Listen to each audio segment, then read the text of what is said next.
Okay, so I have my 3 design ideas. I have my foam, I have my cardboard.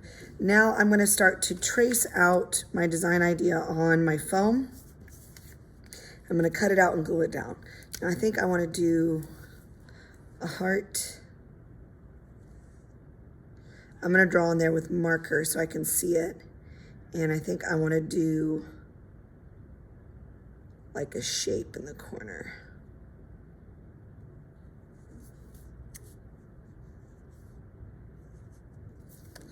Okay, now if I'm ready to cut it out, if you want to have the negative space, you're going to fold it in half like this so you can start cutting on the center. And I'm going to just follow the lines that I've cut.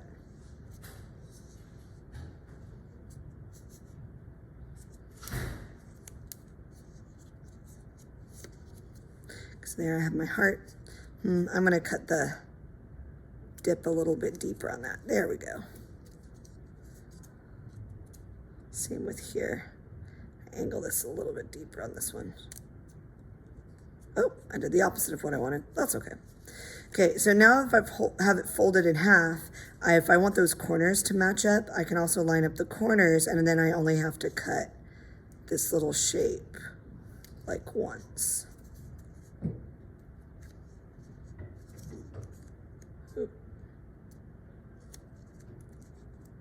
Okay, so now I can decide, that's a little bit straighter than my original sketch, but that's okay. So I can decide if I want to glue it down like this and do the negative shape, so the heart is the negative shape. So this will be stamped, and this will be the color of the paper. Or I could glue down the positive shapes, and the heart will be stamped, and the corners will be stamped.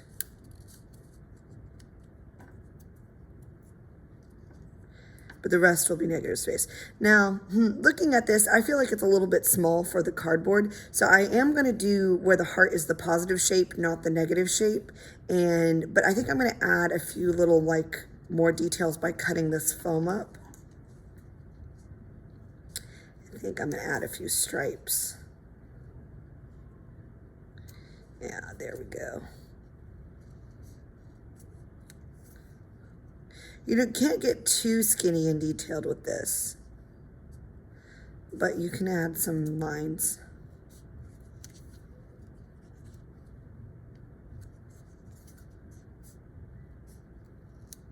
There we go. That kind of fills up all that negative space there. Okay, so now I'm going to glue it down. Now the glue that I have for y'all is Mod Podge. It's not only will it glue it into place, it will also waterproof it so you can use it as a stamp. So what I'm going to actually do is I'm going to coat the whole surface of the cardboard with Mod Podge so the cardboard is waterproofed. And I added a little bit of water to this Mod Podge, so it's, and if I gave it to you at home, I already added water to it, so it's easier to paint on. This will dry clear. So I'm going to cover my whole entire cardboard with it.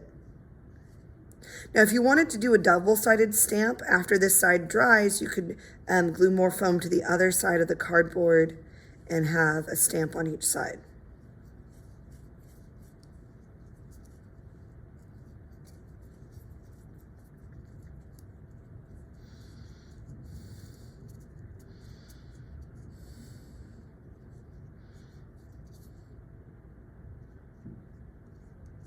Okay, now I'm going to place my stuff where I want it.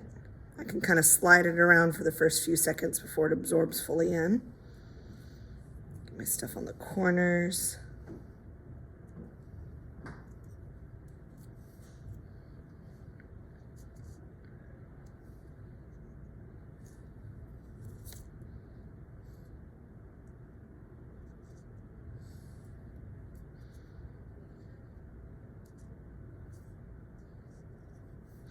And my little extra lines, I'm going to put a little more glue on there. Little extra lines to fill up that negative space.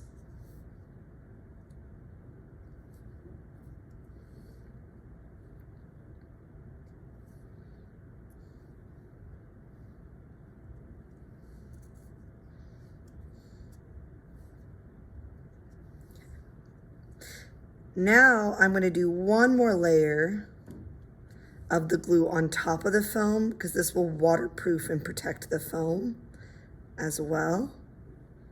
Because you don't want the ink to soak into the foam and make the foam all soggy. So do one more layer, kind of seal the foam, help it glue down better, and the ink will stay on the surface and transfer the paper more easily if you put a layer of the Mod Podge on the surface.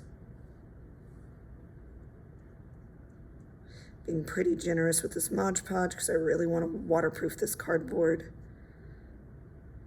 Now after this dries, if you want to, you can glue more foam to the other side and make maybe a negative shape stamp. But I'm going to leave this over to the side to dry. Now, if you used a brush to apply it, you can use your finger to apply it, but if you used a brush, you need to wash out the brush really well because if the Mod Podge dries in the brush, it will ruin the brush. And I'm noticing this heart is kind of sticking up on that edge. So I'm going to put a little more glue on it and press it down. Just making sure that really sticks. Okay, so be sure you wash your brush out thoroughly after you use it for Mod Podge because the brush will be unusable if you let Mod Podge dry in it. And that's it for the creation of the stamp. I look forward to seeing your work.